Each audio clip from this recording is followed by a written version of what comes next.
우리가 공회의 거짓 증언, 예수님의 참된 증언, 그리고 베드로의 거짓 증언, 이렇게 우리가 세 가지를 함께 살펴볼 생각입니다. 첫 번째 53절에 보면 이렇게 기록되어 있어요. 그들이 예수를 끌고 대제사장에게로 가니 대제사장들과 장로들과 서기관들이 다 모였더라. 지금 죄인을 심판하겠다고 모인 사내들인 회원은 이 야밤에, 밤에 모인 것도 문제입니다. 원래 이 회의는 낮에 진행되어야 하거든요. 근데 밤에 모였어요. 그리고 이 회의는 사내들인 법정에서 진행되어야 하는데 사내들인 법정이 아니라 대제사장 가야바의 집들 마당에 모인 겁니다. 여러분, 제 아무리 사내들이라 할지라도 법대로 해야 한다면 낮에 모여야 했고, 그리고 공공의 장소인 사내들인 공회에 모여야 하는데 낮이 아니라 밤에 모였고요. 그리고 장소도 마당에 모이게 되었던 겁니다. 뭔가 지금 불법을 저지르고 있는 겁니다. 그럼에도 불구하고 이들은 다 하나가 되었네요. 그리고 그 밤에 예수님의 사건을 다루고 일단락짓고 합니다. 이른바 날치기 재판이라고 여러분 아시죠? 이 재판의 목적은 딱 한 가지입니다. 55절에 이렇게 기록되어 있습니다. 대제사장과 온 공회가 무엇하기 위하여서입니까? 예수님을 죽이기 위해서입니다. 여러분, 불러놓고 무슨 죄를 지었는지 묻고 그 죄를 밝혀낸 뒤에, 그리고 그 죄에 합당한 그 죄의 짐을 지워야 하는데 거꾸로 됐어요. 이미 죽이기로 결정했습니다. 그리고 죽이기로 결정해놓고 그의 죄목을 지금 찾고 있는 겁니다. 이미 죽이겠다고 하는 결론을 지어놓고 심판하는 겁니다. 그들이 이렇게 불법으로 급하게 처리하는 이유, 왜 그럴까요? 여러분, 그것은 딱 한 가지, 예수님을 따르고 지지하는 무리들을 두려워하기 때문에 그렇습니다. 무엇에서 비롯되었다고요? 두려움 때문이라고요. 보통 죄인에게 사형을 선고하기 위해서는 2명 이상의 증인이 있어야 했습니다. 그런데 아무리 찾아도 맞아떨어지는 증언을 지금 찾을 수 없습니다. 이것 또한 불법입니다. 그래도 여러분, 예수님을 죽이겠다고 하는 그 목적 하나는 투철하여서 수단과 방법을 가리지 않고 그들은 지금 어떻게든지 예수님을 죽이려고 애쓰고 있는 모습을 보게 됩니다. 다시 한번 기억해 볼까요? 이들이 왜 그렇게 한다고요? 두려움 때문이라고요. 결론입니다. 그러므로 우리가 하나님 외에 다른 것을 두려워하기 시작하면 그 순간 우리도 대제사장과 사내들인이 범했던 그 어리석음을 우리도 동일하게 범할 수 있다고 하는 이야기지요. 오늘 이 새벽에 다시 한번 점검해 볼까요? 나는 무엇을 두려워하는가? 누구를 두려워하는가? 나의 염려는 무엇인가? 우리의 두려움의 대상은 오직 한 가지입니다. 하나님만 두려워할 수 있기를 원하고요. 우리의 걱정과 우리의 염려는 더 예수님을 사랑하고 싶다. 내가 주님을 더 가까이 하고 싶다. 어떻게 하면 내가 주님을 더 알 수 있을까? 이 두려움과 이 추구가 저와 여러분들 가운데 있기를 주님의 이름으로 축복합니다. 54절에 보니까 베드로가 예수를 멀찍이 따라가긴 따라갔네요. 그런데 어떻게 따라갔어요? 멀찍이 따라갔습니다. 그리고 대제사장 집들 안까지 들어가서 아랫 사람들과 함께 불을 쬐고 있는 모습 보게 되었습니다. 보세요. 몇 시간 전까지만 하더라도 내가 주를 버리지 않겠다고 예수님께 딱 달라붙어서 맹세하고 죽을지언정 주를 부인하지 않겠다고 큰 소리 쳤던 자가 베드로입니다. 그런데 그의 고백과는 달리 지금 본문에서는 그가 멀찍이 예수님을 따르고 있는 모습을 보게 되었습니다. 위협이 닥쳤을 때 가까이 나아갈 용기가, 가까이 나아갈 염두가 그에게 나지 않았습니다. 다른 제자처럼 나 몰라라 도망갈 수도 없고, 그렇다고 앞장서서 예수님을 따라갈 수도 없는 상황입니다. 자, 지금 그가 예수님을 따라가기는 따라갔어요. 그의 마음 가운데 어떤 마음으로 예수님을 따라갔을까요? 예수님을 향한 사랑이었을까요? 아니면 예수님을 향한 호기심이었을까요? 잡히신 예수님이 어떻게 될까? 그것에 대한 호기심이 더 컸습니다. 그래서 예수님이 어떻게 되나 보자 할 때 예수님께서 딱 풀려납니다. 그러면 주여, 내가 주님을 따랐나이다, 이렇게 고백하면 되고요. 잡혀서 감옥에 갇힌다 그러면 그는 무슨 결심을 하냐? 달아날 결심을 하고 있는 겁니다. 그는 누굽니까? 자신 스스로 제처했어요. 나는 예수님을 3년 반 동안이나 따라다녔던 수제자였다고요. 모든 것을 전수받은 예수님의 최고 제자라고요. 이적도 직접 보았고 철저한 현장 체험도 했고 제자 훈련의 모든 과정을 수료했지만 그의 모습 가운데서 영적인 모습은 전혀 찾을 수 없고 인간적인 면만 있는 베드로를 우리는 만나게 되었습니다. 예수님의 제자들은요, 예수님이 체포되어지자마자 다 어떻게 했다고요? 도망쳤다고요. 연약한 육신인지라 예수님을 쫓기는 했지만 베드로는 가까이 가지 못하고 멀찍이 쫓아가는 모습들을 바라보게 되어지고, 보세요, 그렇게 멀찍이 쫓아간 것은 멀찍이 쫓아간 것으로 끝나는 것이 아니라 그 결론을 내는데, 어떤 결론을 내느냐? 예수님을 결국 모른다고 3번 부인하게 되어지는 겁니다. 이렇게 베드로의 당황하고 이러지도 못하고 저러지도 못하는 그러한 모습, 그와 정반대 예수님의 아주 담대한 모습, 예수님의 참된 증언이 이제 60절부터 시작되어집니다. 60절 보실까요? 대제사장이 가운데 일어서서 예수에게 물어 이르되 너는 아무 대답도 없느냐? 이 사람들이 너를 치는 증거가 어떠하냐? 이때 예수님께서 뭐라고 말씀하시느냐? 61절 상반절에 침묵하고 아무 대답도 아니하셨다, 이렇게 이야기해요. 침묵하셨다. 이 침묵이 한번 오늘 동그라미를 쳐보실까요? 예수님은 재판 과정에서 침묵하셨어요. 위선적인 종교 지도자들 앞에서 만왕의 왕 되신 예수님께서 아무 대답을 할 필요를 느끼지 못하셨기 때문입니다. 또한 그는 작정하셨습니다. 나는 제물로서 잠잠히 하나님의 어린 양으로서 그 자신이 희생 제물이기에 잠잠하셨으며, 잠잠하셨다고 하는 하나님의 귀한 말씀이 그대로 응하게 하기 위하여 그는 자신의 감정과 자신의 방법이 아니라 하나님의 말씀 그대로를 이루시는 귀한 삶을 살아가고 있는 겁니다. 눈이 있어도 보지 못하고 귀가 있어도 듣지 못하는 그들에게 더 이상 진리를 선포하지 않기로 그는 작정하셨을까요? 침묵의 동그라미를 치자고 그랬는데요, 여러분, 롱펠로라고 하는 사람은요, 침묵에는 3가지의 침묵이 있다고 그렇게 이야기했어요. 첫 번째, 우리는 말의 침묵이 있죠. 말을 하지 않는 거예요. 근데 여러분, 의외로 말을 하지 않음으로 말한 것보다 훨씬 더 나은 그러한 경우들이 우리에게는 훨씬 더 많습니다. 또 여러분, 욕망의 침묵이라는 것이 있습니다. 욕망의 침묵이라는 것은 무엇일까요? 우리 안에 자꾸만 어떤 욕구, 욕망들이 우리에게 막 일어날 때 그것들을 이렇게 잠재우는 욕망의 침묵도 참 우리에게 필요한 침묵입니다. 한 가지 더 침묵이 있다면 그것은 생각의 침묵이라 하겠습니다. 생각이 정말로 달리듯이 막 어떤 것들을 추구하고 집착하고 생각에 꼬리에 꼬리를 물으면서 사실인지 감정인지 아니면 내가 스스로 생각하는 건지 이것들을 구분하지 못하고 이것들에 우리가 막 달릴 수 있어요. 오늘 우리는 주님과 함께, 주님과 동행, 홀리위크, 이 귀한 시간 가운데 말의 침묵, 욕망의 침묵, 생각의 침묵을 우리가 실천할 수 있었으면 참 좋겠습니다. 침묵은 현명한 인간이 지니한 뛰어난 지혜다. 다시 한번, 침묵은 현명한 인간이 지닌 뛰어난 지혜다 라고 우리는 이야기할 수 있겠어요. 사람에 대해서는 오늘 조금 더 침묵해 보실까요? 그리고 하나님에 대해서는 조금 더 우리가 입을 열어 기도하는 귀한 시간 되어지기를 축복합니다. 또 선을 행하다가 또 고난을 당할 때에도 낙심하지 않고 기다릴 수 있었으면 참 좋겠습니다. 우리는 고요의 시간을 통하여, 침묵하는 시간을 통하여 묵상함으로 내가 그냥 말하지 않는다, 이것으로 끝나는 것이 아니라, 말하지 않는 이유는 상대하지 않는다 이런 뜻이 아니라 더 내가 주님의 말씀을 많이 듣고자 하는 우리의 의지라고 하는 것입니다. 예수님은 침묵하셨어요. 그런데 모든 일에 침묵하시지는 않으셨습니다.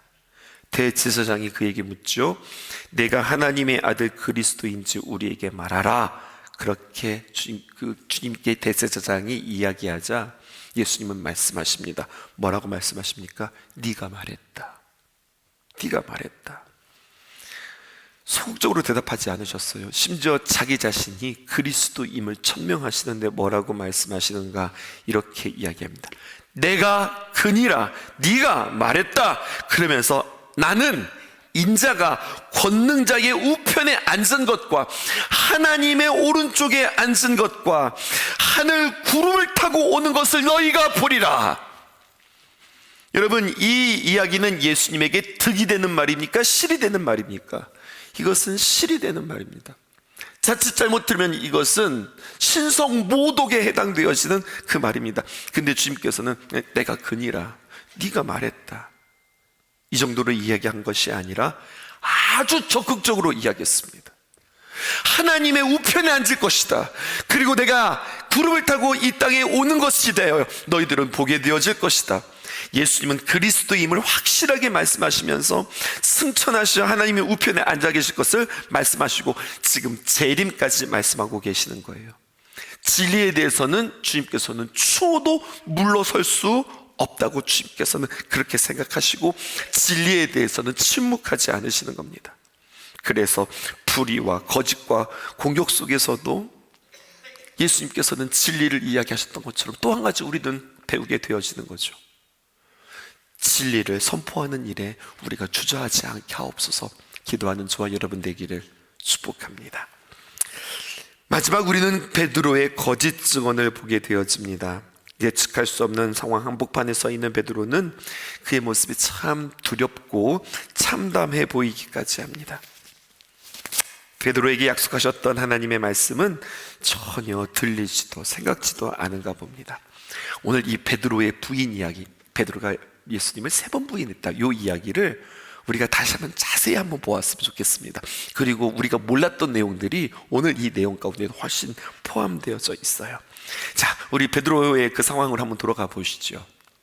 추웠습니다. 밤이 되어서 춥자 추운 탓에 밤에 불을 피우고 모두가 웅크리고 불을 쬐고 있는데 예수님이 그 다음에 어떻게 되어질지 많은 사람들은 궁금증과 호기심으로 그리고 막연한 기대로 모두 모여있는 그 상황입니다. 66절은 제가 67절은 여러분들이 읽습니다. 66절입니다. 베드로는 아랫뜰에 있더니 대제사장의 여종 하나가 와서 보았더니 이 여종은 누구였습니까? 대제사장의 여종이었어요. 67점 있습니다. 함께 읽어보실까요? 시작. 베드로가 불 쬐고 있는 것을 보고 주목하여 이르되 너도 나사렛 예수와 함께 있었도다 하거늘. 다 같이 이렇게 불을 쬐고 있는데 이 여종이 빤히 베드로를 보고 있는 거예요. 그러더니 그가 하는 말이 너 나사렛 예수와 함께 있었던 것을 보았는데, 이렇게 이야기하는 겁니다. 예수님과 함께 있었다고 하는 것은 그 자리에 그냥 같이 있었다는 것이 아니라 너는 예수님과 함께 동행했던 예수님의 제자 아니야? 이렇게 되어지는 거죠. 그때 68절에 베드로가 첫 번째 부인합니다. 뭐라고 이야기하느냐? 이르되 나는 내가 말하는 것이 무엇인지 알지도 못하고 깨닫지도 못하겠다. 무슨 소리 하는 거야? 무슨 소리 하는 거야? 네가 무슨 소리 하는지 내가 도저히 알 수가 없다. 이렇게 이야기합니다. 그리고서 왜 도망가요? 난 모르겠는데 떳떳하면 가만히 있어야 할 텐데요. 그렇게 이야기하면서 그 자리를 피하는 베드로입니다. 그는 버럭 화를 냈었는지도 모르고요. 아니면 아주 태연하게 무슨 소리 하는 거예요? 넌 아무 상관없는데? 나는 예수 잘 모르겠는데, 난 그런 사람 아닌데? 그렇게 이야기해요. 근데 상황은 여기서 끝나지 않습니다. 69절을 보세요. 여종이 그를 보고 곁에 서 있는 자들에게 다시 이르되 이 사람은 그 도당이라. 자, 보십시다.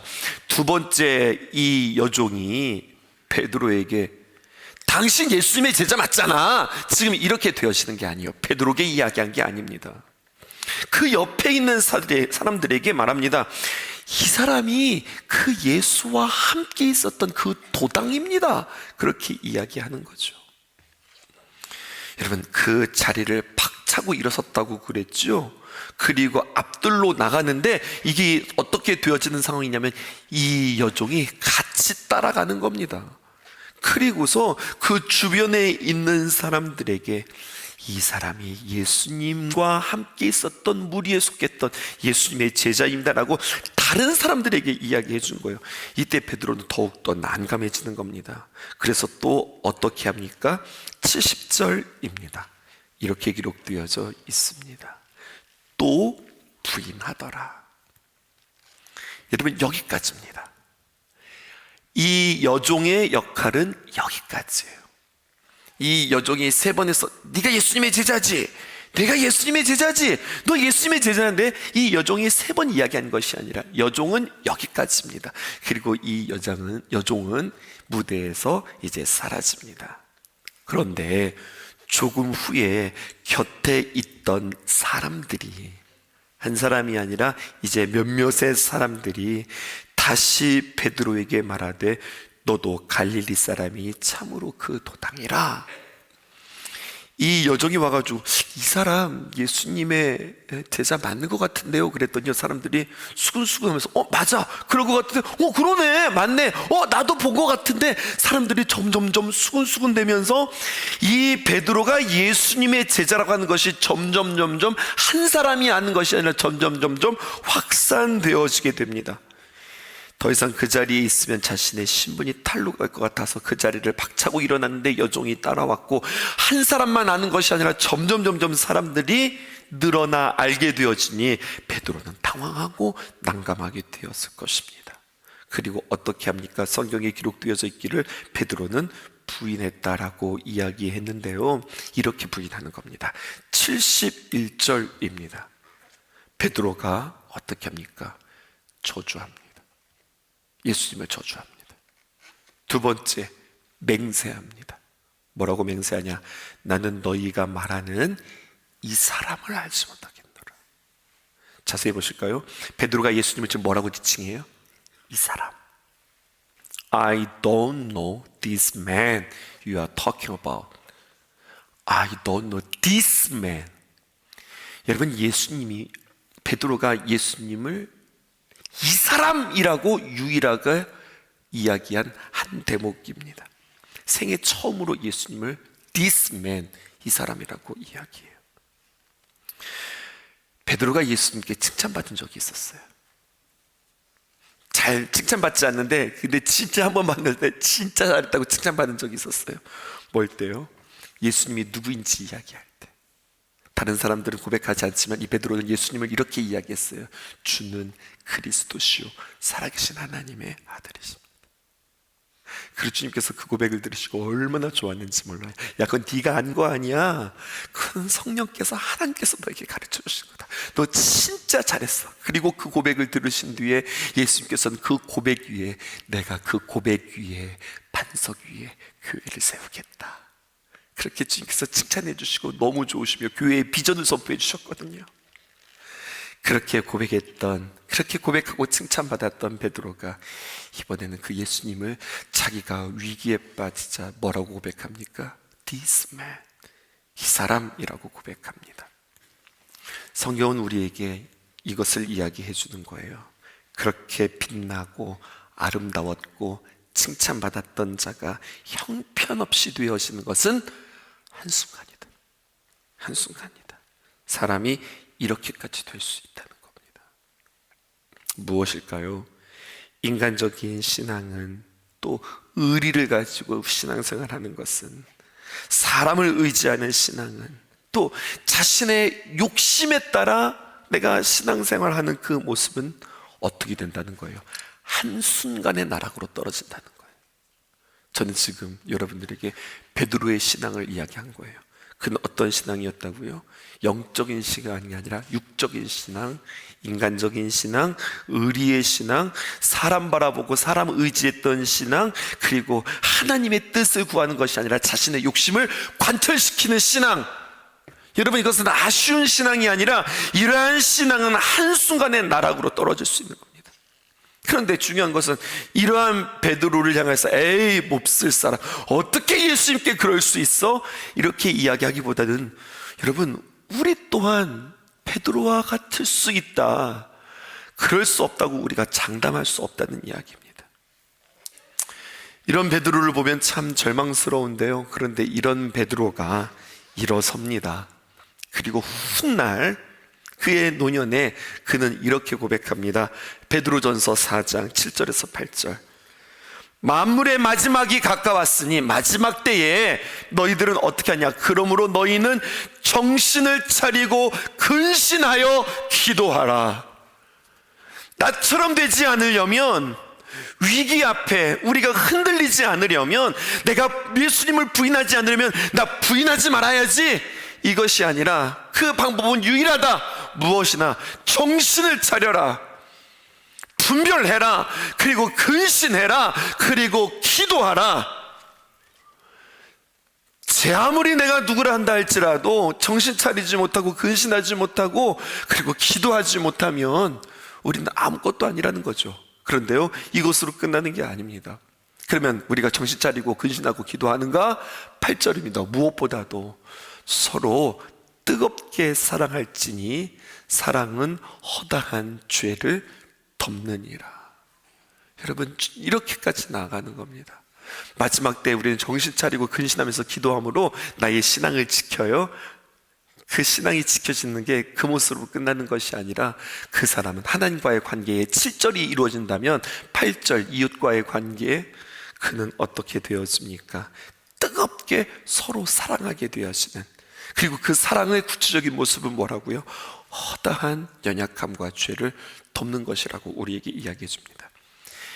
베드로가 이렇게 멋진 사람이 되었어요. 그렇게 멋진 사람이 되기 위해서는 그냥 세월이 지나서 된 것이 아니라 72절이 있었기 때문입니다.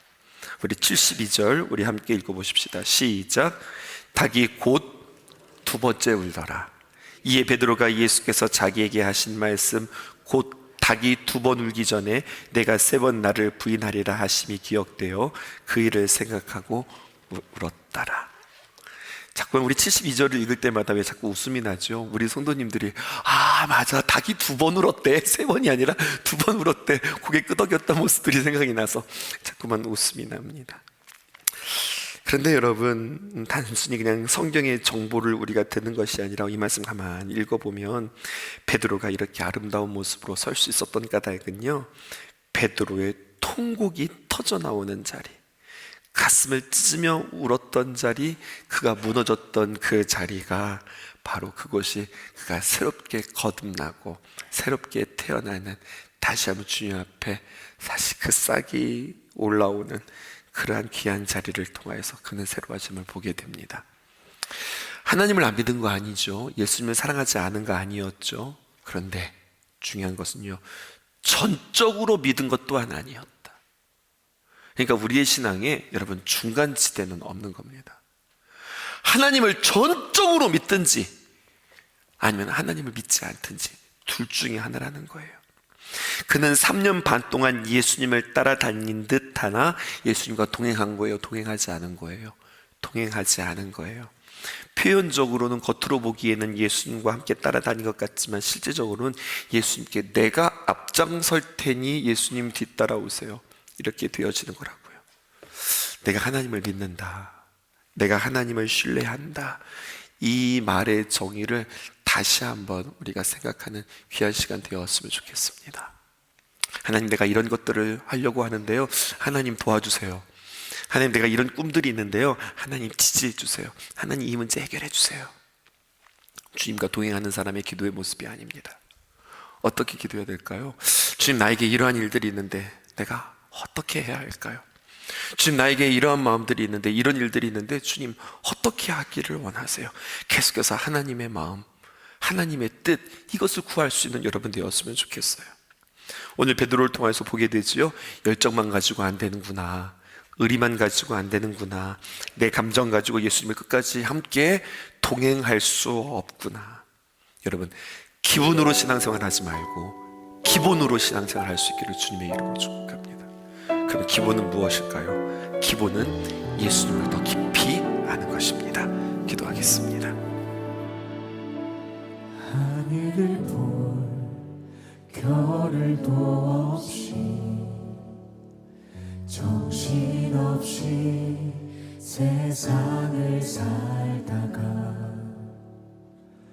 마음의 먹먹함이 내 삶을 짓누를 때 그제서야 주님을 찾습니다. 행복을 느낄 겨를도 없이 분주하게 세상을 살다가 인생의 허무함이 내 삶을 짓누를 때 그제서야 주님을 찾습니다. 오늘도 여전히 주님은 그 자리에서 우리를 끊임없이 돌보시는데 부족한 내 영혼은 아직도 갈 길을 모릅니다. 내게 믿음 주소서, 내 연약한 마음 돌보소서. 한없는 주님의 사랑 알게 하소서. 영원까지 그의 백성 지키시는 우리 하나님 바라보며 살게 하소서. 하늘을 볼 겨를도 없이 정신없이 세상을 살다가 마음의 먹먹함이 내 삶을 짓누를 때 그제서야 주님을 찾습니다. 행복을 느낄 겨를도 없이 분주하게 세상을 살다가 인생의 허무함이 내 삶을 짓누를 때 그제서야 주님을 찾습니다. 언제나 사랑해 주님은 그 자리에서 끝까지 놓지 않고 붙드시는데 부족한 내 마음은 아직 돌아올 줄 모릅니다. 내게 믿음 주소서, 내 연약한 마음 돌보소서. 한없는 주님의 사랑 알게 하소서. 영원까지 그의 백성 지키시는 우리 하나님 바라보며 살게 내게 믿음 주소서. 내게 믿음 주소서. 내 연약한 마음 돌보소서. 한없는 주님의 사랑 알게 하소서. 영원까지 그의 백성 지키시는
갈 길을 몰라 헤매이고 있는 우리에게 세상에서 말하는 그 지혜가 아닌 주님께서 가르쳐주신 그 지혜만을 구하고 따라가며 나가는 우리의 삶이 될 수 있도록 인도하여 주시옵소서.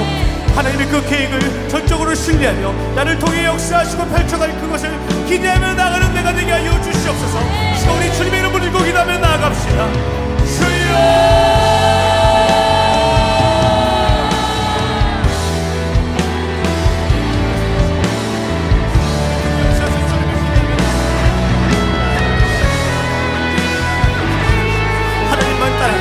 하나님만 예배하고 하나님만 믿으며 나아가는 우리의 인생이 될 수 있도록 인도하여 주시옵소서.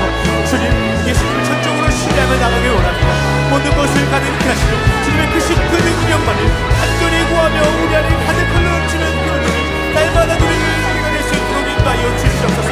세상이 가르쳐주는 그 지혜가 아니라 우리에게 말씀으로 가르쳐주신 주님의 그 말씀만을 붙들고 따라가며 나아가는 우리의 삶이 되게 하여 주시옵소서. 그럴 때 주님, 우리의 모든 시선이 주님께 고정되어지길 원합니다. 내 앞에 놓인 문제를 바라보는 것이 아니라 상황을 바라보는 것이 아니라 오늘 주님께만 우리 시선이 고정되어지어 나아갈 때에 하나님의 그 역사하심과 하나님의 그 계심을 만끽하며 나가는 우리의 삶이 될 수 있도록 주여 역사하여 주시옵소서. 주님,